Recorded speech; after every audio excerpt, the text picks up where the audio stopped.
네, 김영하 목사입니다. 같이 말씀 묵상하겠습니다. 인류 역사는 언제 시작했을까요? 대부분 강을 중심으로 4개 지역에서 인류 문명이 시작되었다. 이렇게 이야기하는데요. 기원전에 약 7,000년 전에 티그리스와 유프라테스 강 지역에서 발달한 메소포타미아 문명이 있다. 이렇게 이야기를 하고요. 또 기원전 5,000년경에는 중국 쿤륜에서 발달한 황허 문명이 있다.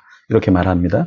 그리고 기원전 3200년부터 약 3000년경 정도의 나일강 중심으로 문명이 펼쳐졌다. 이집트 문명을 중심으로요. 그리고 네 번째는 기원전 3000년 중엽부터 약 1000년경경 인더스강 유역을 중심으로 발달한 인더스 문명이 있다. 이렇게 이야기를 합니다. 그런데 이 문명의 공통점이 무엇이었을까요? 도구의 발달, 그리고 농업의 발달에 따른 원시 사회에서 이제 고대 사회로 넘어가서 문명이 꼽히게 됐다. 이런 이야기가 있습니다. 자, 이런 문명에서 이제 생산물이 나오면서 사적 소유가 가능해지고 이제 부동산이 이제 소유가 일어나게 되면서 계급 투쟁이 있었다.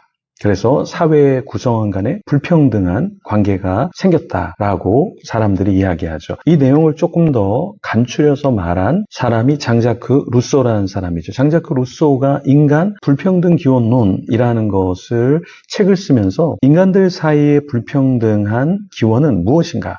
자연법에 따라서 살았다면 조금 괜찮았을 텐데 인간들이 탐욕으로 인해서 서로가 어떠한 억압을 하게 됐고 불평등이 일어났다라는 이야기죠. 그래서 루소는 무엇을 얘기합니까? 다시 자연으로 돌아가자 이런 얘기를 했잖아요. 자, 보면은 자연적인 불평등과 인위적인 불평등으로 사실 루소가 조금 더 나누어서 이야기를 했는데요. 자연적 불평등이란 개인적인 지능, 건강 등의 차이에 따라서 불평등이 일어났다라는 거고요. 인위적인 불평등이라는 것은 사회 안에 부조리한 것, 규율, 규범으로 인한 불평등 이런 게 있었다라는 거죠. 그래서 루소는 자연으로 돌아가자 이렇게 이야기를 했던 겁니다. 그러면 오늘 성경은 인류가 어디에서 문화가 시작됐다고 이야기하고 있을까요? 그리고 이 에덴 동산의 사람은 무엇을 하기 시작했다 이렇게 이야기하고 있을까요? 한번 성경 속으로 들어가 보면 좋겠습니다. 자, 2장 10절에서 14절 말씀에 이런 내용이 있습니다. 이 에덴에서 흘러나와 동산을 적시고 거기서부터 갈라져 내 근원이 되었으니 첫째 이름은 비손이라 금이 있는 하일라 온 땅을 둘렀으며 땅의 금은 순금이요 그곳에는 베델리엄과 호마노도 있으며 둘째 강의 이름은 기온이라 구스 온 땅을 둘렀고 셋째 강의 이름은 히데겔이라 아수르 동쪽으로 흘렀으며 넷째 강은 유브라데더라 이렇게 말씀하고 있는데요. 여기 에덴에 흘러나온 네 근원이 뭐라고 이야기했죠? 첫째는 비손강이라고 이야기했죠. 그런데 여기에 뭐가 있다고 이야기했습니까? 금이 있다고 얘기했어요. 금이 있는 하윌라 온 땅을 둘렀다. 자, 이렇게 이야기를 하고 있습니다. 이 비손강이 흘러서 금이 있는 하윌라 온 땅을 둘렀고요. 땅의 금은 순금이다. 이렇게 이야기하고 있습니다. 그곳에는 베델리엄과 호마노도 있다. 이렇게 이야기했는데요. 여기에서 말하는 베델리엄, 이 보석은 뭘까요? 베델리엄은 히브리어로 베돌라라고 말하는데요. 이 단어는 금과 호마노와 잘 매치되지 않는 노란색 향료 송진과 같은 것인데요.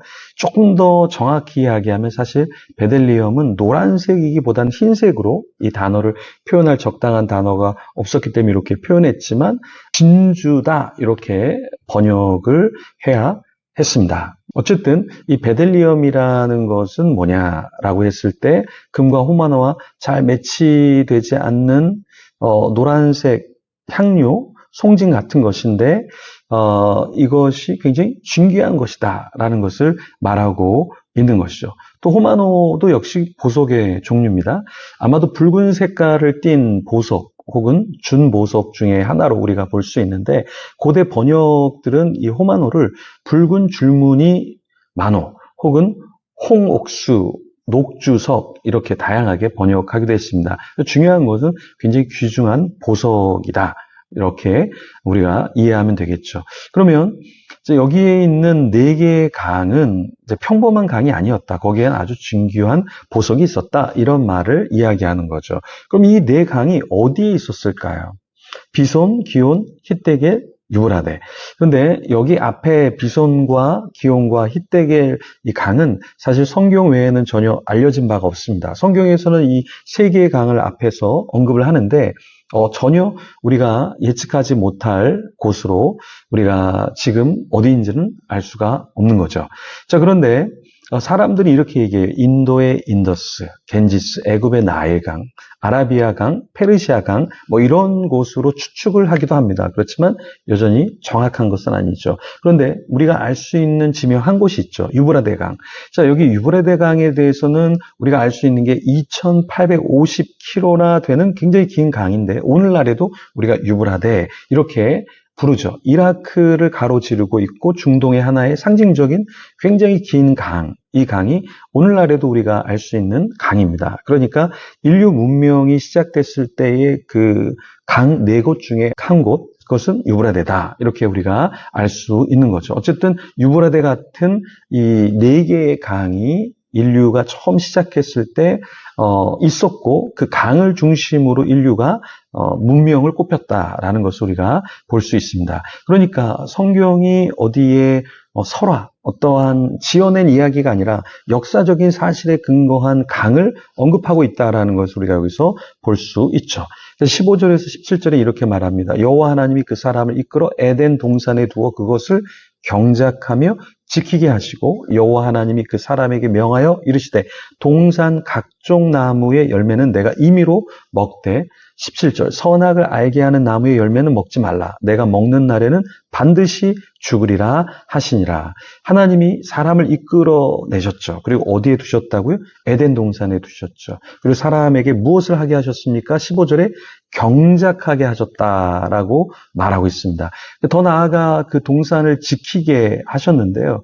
자, 여기 보면은 이 하나님이 동산에서 경작하고 지키게 하신 것은 사실 어떤 의미냐라고 했을 때 제미슨 파세지라는 사람은 이것이 마치 하나님의 성전으로 가꾸고 예배한다라는 의미다. 이것까지 포함한다. 이렇게 볼 수 있다라고 이야기를 했습니다. 그렇다면 하나님이 동산을 지키고 거기에서 경작하게 하신 것이 뭐라고요? 성전을 짓고 하나님을 예배한 것이다 라고 볼 수 있다면 이것을 오늘날의 삶에 적용시키면 무엇이냐면 하나님이 내가 일하는 곳, 내가 공부하는 곳, 거기가 하나님의 성전이고 거기서 내가 성실하게 진실하게 하는 것이 예배다라는 것을 의미하는 것이죠. 그래서 우리가 예배를 그냥 교회에서만 예배를 드리는 게 예배가 아니라 우리의 삶 속에서 성전을 만들고 경작하는 것도 삶의 예배다라는 것을 우리가 잊어서는 안 되겠습니다. 그런데 하나님께서 동산 각종 나무의 열매는 먹게 하셨는데 선악을 알게 하는 나무는 먹지 못하게 하셨어요. 왜 그러셨을까요? 하나님의 주권을 기억하라는 것이죠. 하나님의 주권을 인정하라라는 거예요. 그러니까 우리가 다 따먹고 다 누릴 수 있지만 하나님은 절제하게 하셨다라는 것입니다. 여러분 우리가 기도하면서 하나님 돈이 더 필요해요. 명예가 더 필요해요. 권력이 더 필요해요. 더 편하면 좋겠어요. 더 우리가 무언가를 추구할 수 있지만 하나님이 아니 동산의 중앙에 있는 것은 먹어서는 안 돼. 절제해야 돼. 우리의 삶에서도 하나님이 모든 것을 다 허락하실 수 있지만 그것이 때로는 축복이 아닐 수 있다라는 겁니다.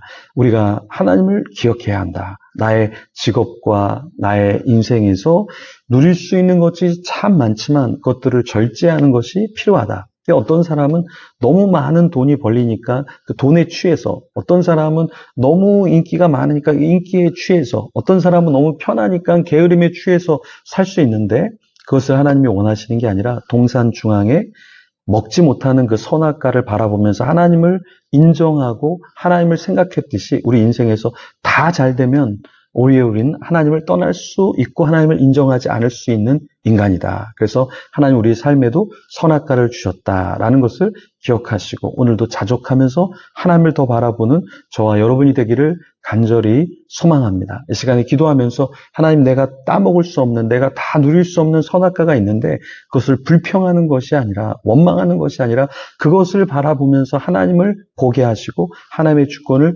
인정하게 하소서. 우리 같이 기도하며 하나님 앞에 나아가겠습니다.